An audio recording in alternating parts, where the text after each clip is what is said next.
An epic background here, a beautiful machine. Well, we are in Iceland and we are here to ride the Norton Atlas. And over the next few minutes, I'm going to be telling you everything you need to know about this new machine, what works, what could have been better, how does it feel to ride. So stay tuned as we go ahead and decode the Norton Atlas.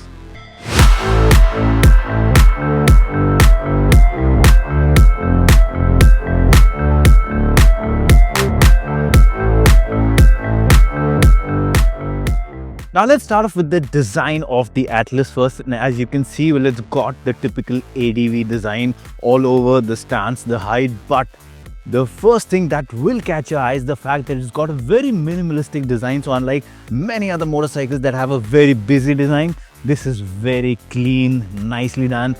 You don't see too many stickers, you don't see too many different edgy kind of a design philosophy. So it's all clean, it looks good.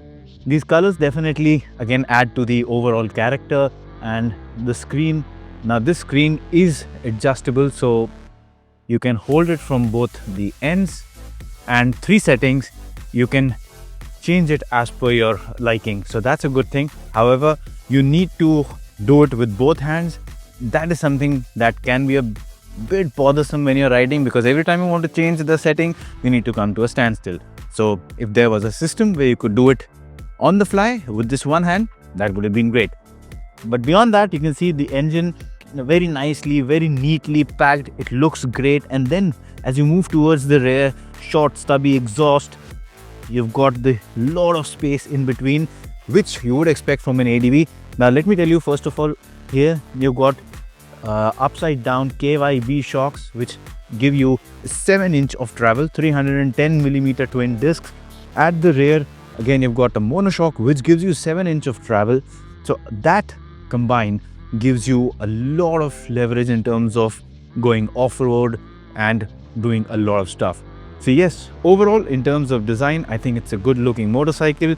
One nice thing is the seat height. It's accessible. So even if you're not very tall, I'm 5 feet 8 inches for reference, and you can see with a slight lean on one side, I can easily have my entire feet on the ground. So shorter riders will not be intimidated by the size or the weight of this, because it's not too heavy at the same time. So overall, I think first look, it does come across as a very impressive product in terms of design. Now moving on to the instrument cluster and the screen, the handlebar switches. Well, first of all, the screen.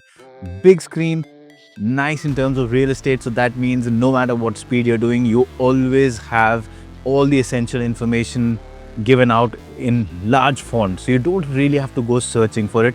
That's a very good thing. Looks nice as well. At the same time, one good thing is that this is a touch screen.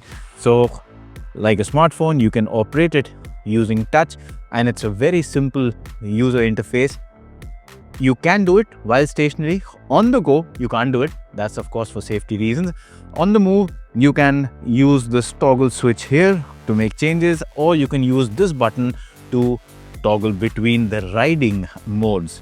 So right now we are in urban. If you press this button, it's gone to rain, and accordingly you can change it for tour, sport or enduro. And in terms of switch gear quality, I think the overall switch gear, it feels nice, it appears to be nice. All of the the joints, the fitment quality, it is all top notch. So that premium motorcycle feel, it is very much there in every aspect of the front when you look at it. The only thing that I think could have been better is the turn signals, for example, do not provide any kind of a tactile feel.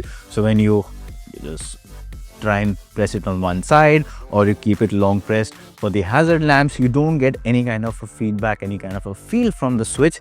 So in that respect, the switch gear could have been better, but beyond that, I have no complaints at all. The fuel tank design is really nice. When you're on the motorcycle, you can really get a very nice riding position. The seat, like I said earlier, it's low and it gives you very good riding position, also comfortable. Let me tell you, we've ridden over 200 kilometers today, highways, fast flowing roads, off-road sections, gravel, and after all of that, this is one of those rare rides where I haven't really felt tired. I haven't felt I should take a break. That goes a lot to talk about how comfortable this motorcycle is.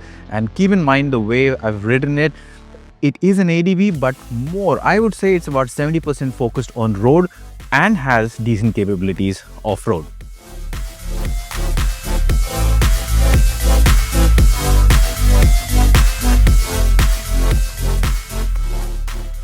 And now coming to the performance of the Atlas. Well, the engine, 585cc, parallel twin, 69 horsepower, and the power delivery. The power delivery is linear, but at the same time, if you really whack the throttle open, you can have a lot of fun. The throttle response is good, the acceleration is good, and the best thing about this is it's not about being able to do triple digit speeds, because you can do a lot more than that.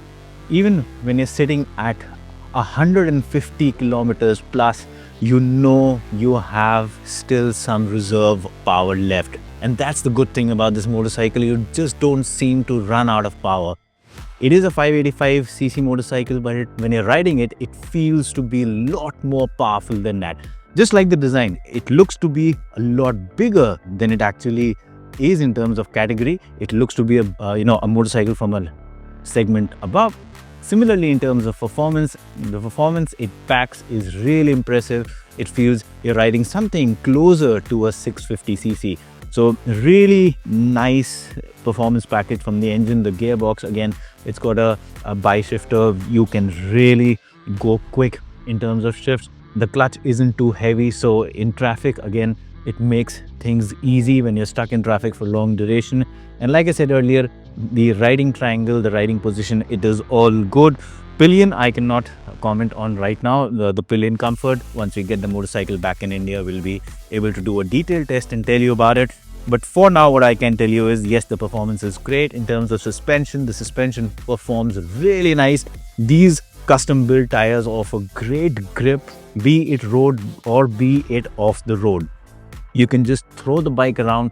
You can push beyond the limits. It's a very forgiving bike. That's something that you will notice a lot.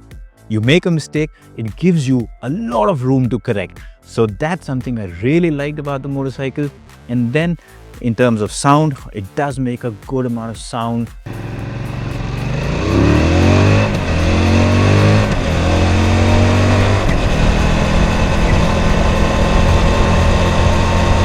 You add to it the brakes. The brakes, again, good stopping power. But the only slight issue I felt with the brakes is when you press it initially, the lever or the foot brake, very little happens. But when you go a little more, suddenly you get a lot of braking power. So you just need to get used to it. It's not something that will come very quickly, but yes, once you get used to it quickly, you can push it a lot harder.